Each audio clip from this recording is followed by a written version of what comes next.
हल्द्वानी के एक छोटे से गांव में रहता था राजू, जो हर शाम गौला नदी के किनारे खेलने जाता था। उसे पानी में कंकड़ उछालना और मछलियां देखना बहुत पसंद था। एक दिन राजू ने देखा कि नदी का पानी गंदा हो गया है। कूड़ा, प्लास्टिक और बजरी के ट्रक, चारों तरफ गड़बड़ ही गड़बड़। राजू दुखी होकर नदी किनारे बैठ गया। तभी अचानक नदी से एक धीमी सी आवाज आई, राजू, मेरी मदद करो। राजू चौंक गया, लेकिन डरने की बजाय उसने पूछा, कौन हो तुम?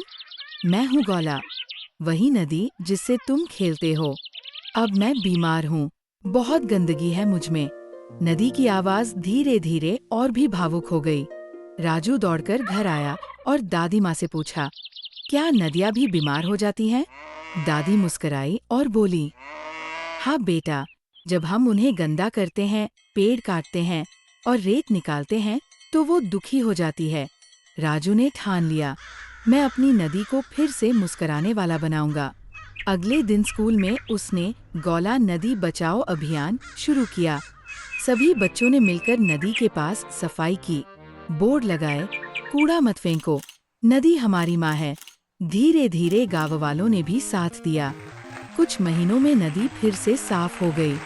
एक शाम राजू फिर वही बैठा था। तभी पानी से एक मीठी आवाज आई, धन्यवाद राजू, अब मैं फिर से बहने लगी हूँ। राजू मुस्कराया और बोला, अब मैं तुम्हें कभी बीमार नहीं होने दूंगा। तो बच्चों, हमको भी राजू की तरह अपने आसपास की नदियों की साफ सफाई का ध्यान रखना चाहिए और लोगों से उन्हें गंदा करने से रोकना चाहिए, क्योंकि नदियाँ सभी जीवों के जीवन का आधार है। अगर कहानी अच्छी लगी तो लाइक और सब्सक्राइब करो।